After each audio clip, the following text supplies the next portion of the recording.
Good morning students. अज आप start करांगे statistical physics and thermodynamics.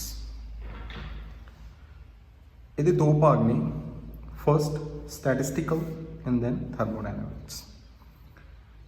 इस समैसटर दे विच इनिशियली आप स्टार्ट करांगे स्टैटिस्टिकल दे नाल। First it is a branch of science which deals with collections and classifications. collections and classifications means statistical अलग अलग तरह दी अपने को जिहड़ियां क्लासिफिकेशंस या कलैक्शंस होंदियां, चाहे वो अपने को नंबर ऑफ मॉलिक्यूल्स हों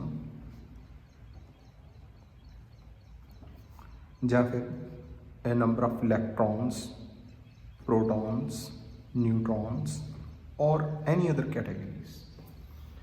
जिथे उन्होंने अलग अलग क्लब दे विच या कलैक्शन दे विच आउंदे होण ते उन्होंने आपां अलग अलग कैटेगरीज दे विच डिफरेंशिएट करना होवे या वंडना होवे तो उस दे विच आपां यूज़ करते हैं स्टैटिस्टिकल फिजिक्स। इनू स्टार्ट करन तो पहला कुछ बेसिक कॉन्सैप्ट्स इहदे नाल डील करते हैं, आपां स्टडी करांगे। सब तो इंपॉर्टेंट कॉन्सैप्ट है प्रोबेबिलिटी।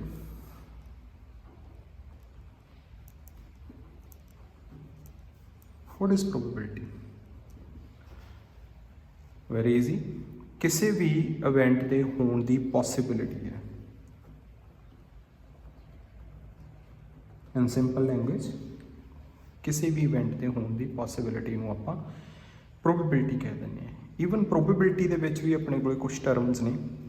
फॉर एग्जाम्पल ट्रायल किसी भी एक्सपैरीमेंट दे which perform and repeated identical conditions होंदियां। फॉर एग्जाम्पल अपने को कॉइन है, कॉइन दे विच दो पार्ट होंदे हैं, हैड एंड टेल। टॉस करते हैं उस कॉइन नू various times, once you will get head, another time you will get tail, then head, then tail. So these are trials. Means इको कॉइन नू लैके आप अलग अलग वार टॉस किया तो अलग अलग तरह दी अपने को पॉसिबल वैल्यूज आउंदियां, that is trials. Next is events.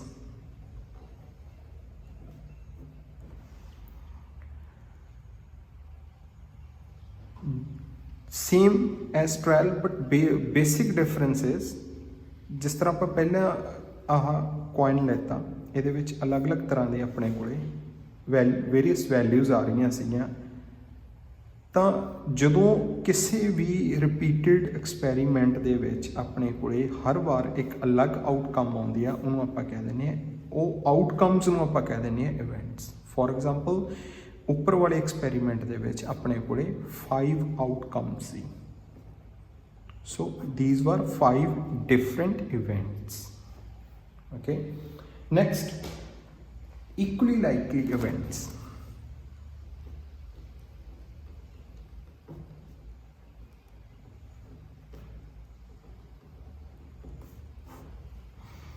ये की होंदे हैं?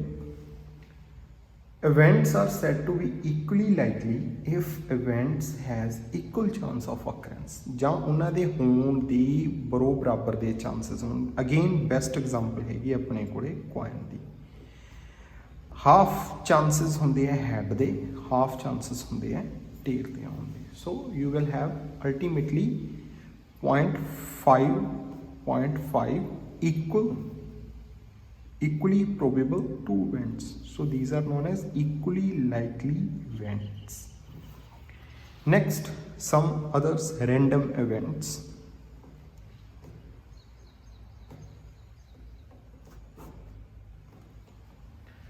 ਇਹਦੇ ਵਿੱਚ ਕੀ ਹੈ? if outcomes of a trial are chance dependent and cannot be determined uniquely। Mostly अपने को रैंडम इवेंट्स ही होंगे हैं। मतलब मैक्सीमम नंबर ऑफ चांसिस जिन्ने तुसीं पुट करोगे उन्ने उहदे होण दे उहदी होण दी प्रोबेबिलिटी की होगी, मैक्सीमम होगी। मीनस कोई एक यूनीक पैटर्न नहीं होगा उहदे विच। So these are known as random events. For example, तुसीं किसी रीजन दे विच किसी ऑब्जेक्ट ਨੂੰ फाइंड आउट कर रहे हो, मान लो एक बॉल है, you lost it in some ground, so you are finding here and here। ਹੁਣ ਜਿੰਨੇ ਜ਼ਿਆਦਾ ਵਾਰ ਤੁਸੀਂ ਸੈਂਪਲਸ ਲੈਂਦੇ ਜਾਓਗੇ ਅਲੱਗ-ਅਲੱਗ ਥਾਵਾਂ ਤੋਂ ਲੱਭਣ ਦੇ, ਉਹਨੇ ਉਹਦੇ ਲੱਭੇ ਜਾਣ ਦੀ ਪ੍ਰੋਬੇਬਿਲਿਟੀ ਵੱਧਦੀ ਜਾਊਗੀ। ਇਟ ਮੇ ਬੀ ਪੋਸੀਬਲ ਕਿ ਫਸਟ ਇਵੈਂਟ ਦੇ ਵਿੱਚ ਹੀ ਉਹ ਮਿਲ ਜੇ, but it may be possible ਕਿ ਲਾਸਟ ਇਵੈਂਟ ਤੱਕ ਨਾ ਮਿਲੇ। So it depends upon number of chances. ਜਿੰਨੇ ਨੰਬਰ ਆਫ ਚਾਂਸਿਸ ਤੁਸੀਂ ਵਧਾਉਂਦੇ ਜਾਓਗੇ ਉਹਦੇ ਮਿਲਣ ਦੀ ਪੋਸੀਬਿਲਿਟੀ ਉਨੀ ਹੀ ਵੱਧਦੀ ਜਾਂਦੀ ਹੈ। So these are random events. Next, some basic ideas in probability. First of all, we will define what is a probability.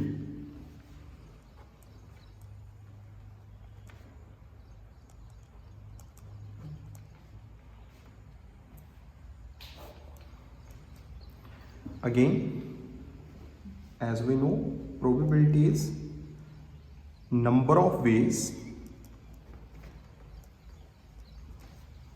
leading to the event of interest, means जिस event ਦੀ possibility ਲਈ ਆਪਾਂ experiment ਨੂੰ perform ਕਰ ਰਹੇ ਹਾਂ over total number of ways.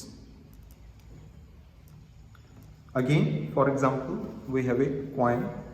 We want it should be head. Now probability, how many heads are there? 1. Total number of chances, there are head and tail. So total chances कितने? 2. Hence probability will be 0.5. Okay. So एक होर इन generalise form ਦੇ ਵਿੱਚ ਲਿਖ ਸਕਦੇ ਹਾਂ। For example अपने को टोटल नंबर ऑफ वेज है m plus n, total number of ways of n. So we can say it is n dash, it is equal to m plus n.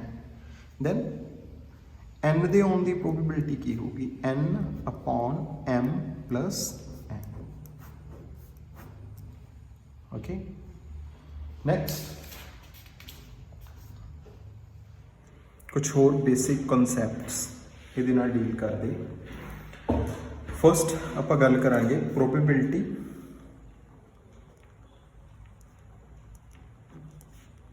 Of non occurrence of an event, means किसी event के ना होने की possibility कितनी है। Approximately same phenomena like probability. For example probability किसी event की, let us say it is P, and किसी इवेंट के होने की probability, let us consider as we choose P। ना होने की probability not possible, let us say ये है Q। Let us consider then total number of possibilities कितनी होंगे अपने को, वैदर वो हो रहा है या नहीं हो रहा है। नैट प्रोबेबिलिटी हमेशा कितनी होंगी है? 1 होंगी है। फॉर एग्जाम्पल आप हैड में चूज करते हैं, कॉइन दे विच टॉस कर लगे तो हैड दे होने की पॉसिबिलिटी 0.5 है, ये ना होने की पॉसिबिलिटी कितनी है? 0.5, तो नैट पॉसिबिलिटी कितनी है? 1। सो ना होने की पॉसिबिलिटी इतों Q is equal to 1 minus P। 1 minus 100% probability किसी भी इवेंट के होने की। दो होर टर्म्स जिहड़ियां इहदे नाल डील करती हैं, it is permutations and combinations. Let us do first permutations.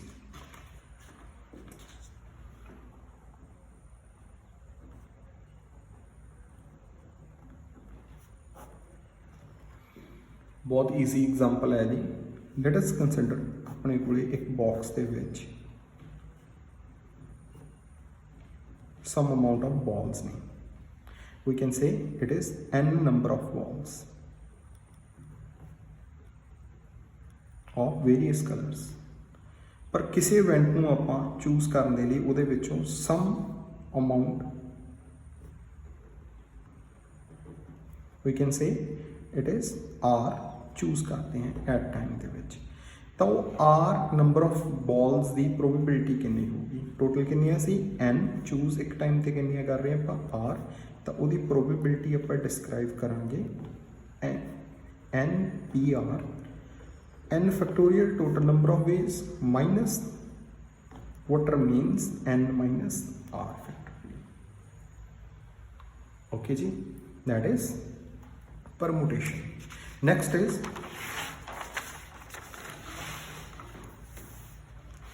combinations.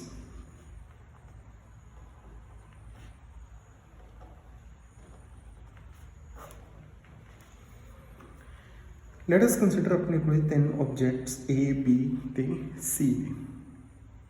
ਆਪਾਂ ਕੰਡੀਸ਼ਨਸ ਪੁੱਟ ਕਰਦੇ ਹਾਂ ਵੀ ਇੱਕ ਟਾਈਮ ਦੇ ਵਿੱਚ ਆਪਾਂ 2 ਆਬਜੈਕਟਸ ਨੂੰ ਹੀ ਚੂਜ਼ ਕਰਾਂਗੇ। ਤਾਂ ਪੋਸੀਬਲ ਕੰਬੀਨੇਸ਼ਨਸ ਕੀ ਬਣਦੀ ਹੈ A B B C C। we can rewind them but only 2 possible ways of choosing any 2 out of these 3 objects. तो अपने को टोटल नंबर ऑफ वेज कितने हो गए 1 2 एंड 3 ऑब्जेक्ट्स ने एट ए टाइम आप 2 चूज कर रहे हैं। So there combinations will be 3 and there is a formula इनू एसोशिएट करने लिए n C is number of combinations n factorial total number of ways r choose किन्ने कर रहे हैं। फॉर एग्जाम्पल इस केस के विच आपां 2 चूज कर रहे C n minus r factorial. We can do it for example इस केस के विच एन हैगा 3 आर हैगा 2, तो फिर 3 2 3 factorial 2 factorial 3 minus 2 factorial it is equal to 3 into 2 factorial upon 2 factorial multiply by 1 factorial, it is 3 number of ways। जिस तरह आप पहला सिंपलीफिकेशन दे विच बनाया। एक होर वे है इनू राइट डाउन करना, इस टर्म में जो आप चूज करिए इट इज आवर प्रोबेबिलिटी और permutations. So we will have total number of combinations given by permutations upon number of ways to choose different objects। next ਆਪਾਂ start ਕਰਾਂਗੇ practical applications। start ਕਰਦੇ ਹਾਂ distribution of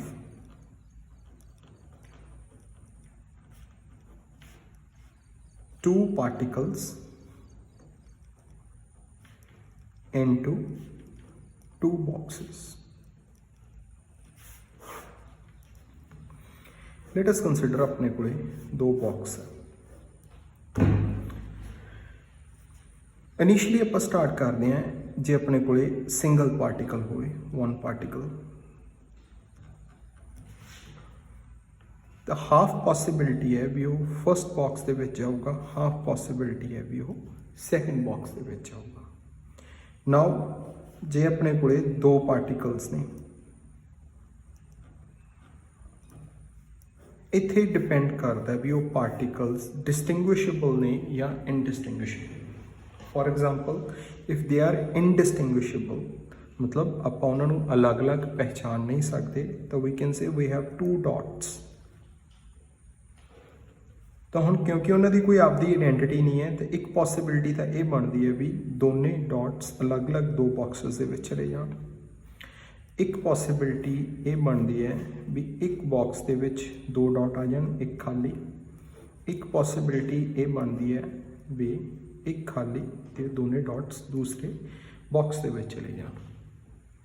but जे particles distinguishable नहीं then we can identify them.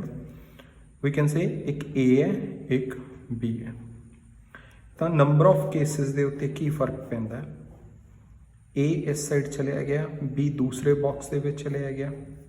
Now we can reverse them, B is side, A is side, then again AB dash, then AB dash.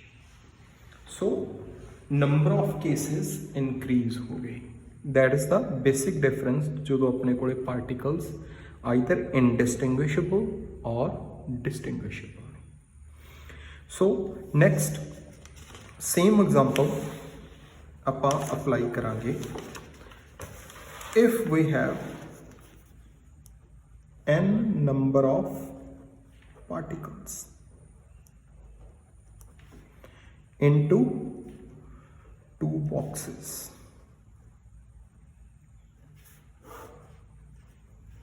again अपने कोले number of boxes है 1 2, total number of particles कितने ने n may be any number. Now before we proceed ਆਪਾਂ ਨੂੰ ਕੁਝ basic terms introduce ਕਰਨੀਆਂ ਪੈਣਗੀਆਂ. ਪਹਿਲਾਂ ਆਪਾਂ ਇਹ ਦੇਖਾਂਗੇ ਵੀ ਕਿਸ ਤਰ੍ਹਾਂ ਦਾ n ਪਾਰਟੀਕਲਸ ਨੂੰ ਦੋ ਬਾਕਸਸ ਦੇ ਵਿੱਚ ਡਿਵਾਈਡ ਕੀਤਾ ਜਾ ਸਕਦਾ ਹੈ. ਪਹਿਲੀ ਪੋਸੀਬਿਲਿਟੀ ਤਾਂ ਇਹ ਬਣਦੀ ਹੈ ਵੀ ਪਹਿਲੇ ਬਾਕਸ ਦੇ ਵਿੱਚ ਇੱਕ ਪਾਰਟੀਕਲ ਆਵੇ, ਬਾਕੀ ਬਚੇ n-1 ਪਾਰਟੀਕਲ ਦੂਸਰੇ ਬਾਕਸ ਦੇ ਵਿੱਚ ਚਲੇ ਜਾਣ. ਸੈਕੰਡ ਪੋਸੀਬਿਲਿਟੀ ਇਹ ਬਣਦੀ ਹੈ ਵੀ ਦੋ ਪਾਰਟੀਕਲਸ ਇਸ ਬਾਕਸ ਦੇ ਵਿੱਚ ਆਉਣਗੇ, ਬਾਕੀ n-2 ਦੂਸਰੇ ਬਾਕਸ ਦੇ ਵਿੱਚ ਚਲੇ ਜਾਣਗੇ. ਐਂਡ ਸਿਮਿਲਰਲੀ ਪ੍ਰੋਸੀਡ ਕਰਾਂਗੇ ਤਾਂ ਇੱਕ ਪੁਆਇੰਟ ਆਊਗਾ ਜਿੱਥੇ n/2 ਮੀਨਸ ਹਾਫ ਪਾਰਟੀਕਲਸ ਪਹਿਲੇ ਬਾਕਸ ਦੇ ਵਿੱਚ ਹੋਣਗੇ, n/2 ਹਾਫ ਪਾਰਟੀਕਲਸ ਦੂਸਰੇ ਬਾਕਸ ਦੇ ਵਿੱਚ ਹੋਣਗੇ. ਦੈਨ ਰਿਵਰਸ ਆ ਜਾਊਗਾ. ਨੈਕਸਟ n-2 ਪਾਰਟੀਕਲਸ ਪਹਿਲੇ ਬਾਕਸ ਦੇ ਵਿੱਚ, 2 ਪਾਰਟੀਕਲਸ ਇਸ ਬਾਕਸ ਦੇ ਵਿੱਚ. At last n-1 particles and then 1 particle. ਦੋ ਕੇਸ ਜਿਹੜੇ ਆਪਣੇ ਰਹਿ ਗਏ. ਫਸਟ ਕੋਈ ਪਾਰਟੀਕਲ ਨਹੀਂ ਪਹਿਲੇ ਬਾਕਸ ਦੇ ਵਿੱਚ, ਸਾਰੇ ਦੇ ਸਾਰੇ ਪਾਰਟੀਕਲਸ ਦੂਸਰੇ ਬਾਕਸ ਦੇ ਵਿੱਚ. And similarly at last n particles ਪਹਿਲੇ ਬਾਕਸ ਦੇ ਵਿੱਚ, ਬਾਕੀ ਸਾਰੇ ਦੂਸਰੇ ਬਾਕਸ ਦੇ ਵਿੱਚ. ਜੇ ਆਪਾਂ ਇਹਨਾਂ ਨੂੰ ਕੈਲਕੂਲੇਟ ਕਰਦੇ ਹਾਂ ਤਾਂ ਆਪਣੇ ਕੋਲੇ total n+1 number of ways ਬਣਦੇ ਆ. ਆਪਾਂ ਟਰਾਈ ਕਰ ਸਕਦੇ ਹਾਂ ਜੇ ਆਪਣੇ ਕੋਲੇ 2 ਪਾਰਟੀਕਲਸ ਹੋਣ ਜਾਂ 3 ਪਾਰਟੀਕਲਸ ਹੋਣ ਤਾਂ ਟੋਟਲ ਨੰਬਰ ਆਫ ਵੇਜ਼ ਕਿੰਨੇ ਹੋਣਗੇ? ਜਿੰਨੇ ਆਪਣੇ ਕੋਲ ਨੰਬਰ ਆਫ ਪਾਰਟੀਕਲਸ ਹੈ +1 ਮੀਨਸ ਇੱਕ ਜ਼ਿਆਦਾ. ਸੋ ਹੁਣ ਆਪਣੇ ਕੋਲੇ these are various number of ways ਜਿਹਦੇ ਨਾਲ ਆਪਾਂ ਪਾਰਟੀਕਲਸ ਨੂੰ ਡਿਸਟ੍ਰੀਬਿਊਟ ਕਰ ਸਕਦੇ ਹਾਂ ਆ ਦੋ ਬਾਕਸਸ ਦੇ ਵਿੱਚ. These are known as macro states. MACRO, macro states means at nutshell total number of particles ਕਿਸ ਤਰ੍ਹਾਂ ਨਾਲ ਦੋ ਬਾਕਸਸ ਦੇ ਵਿੱਚ ਚਲੇ ਗਏ. ਨੈਕਸਟ ਕੋਈ ਇੱਕ ਐਗਜ਼ਾਮਪਲ ਆਪਾਂ ਚੂਜ਼ ਕਰ ਲੈਂਦੇ ਹਾਂ. ਫੋਰ ਐਗਜ਼ਾਮਪਲ 2 ਪਾਰਟੀਕਲਸ ਇੱਕ ਬਾਕਸ ਦੇ ਵਿੱਚ ਨੇ, n-2 ਪਾਰਟੀਕਲਸ ਦੂਸਰੇ ਬਾਕਸ ਦੇ ਵਿੱਚ ਨੇ. ਇਸ ਕੇਸ ਦੇ ਵਿੱਚ ਆ 2 ਪਾਰਟੀਕਲਸ ਖੁਦ ਨੂੰ ਕਿਸ ਤਰ੍ਹਾਂ ਦੇ ਨਾਲ ਅਰੇਂਜ ਕਰਦੇ ਆ, n-2 ਪਾਰਟੀਕਲਸ ਖੁਦ ਨੂੰ ਕਿਸ ਤਰ੍ਹਾਂ ਅਰੇਂਜ ਕਰਦੇ ਆ ਇਸ ਬਾਕਸ ਦੇ ਵਿੱਚ, 2 ਪਾਰਟੀਕਲਸ ਖੁਦ ਨੂੰ ਕਿਸ ਤਰ੍ਹਾਂ ਅਰੇਂਜ ਕਰਦੇ ਆ in this box. It is known as micro. Micro means small. So that is the basic difference between macro states and micro states when we are dividing n number of particles into 2 boxes.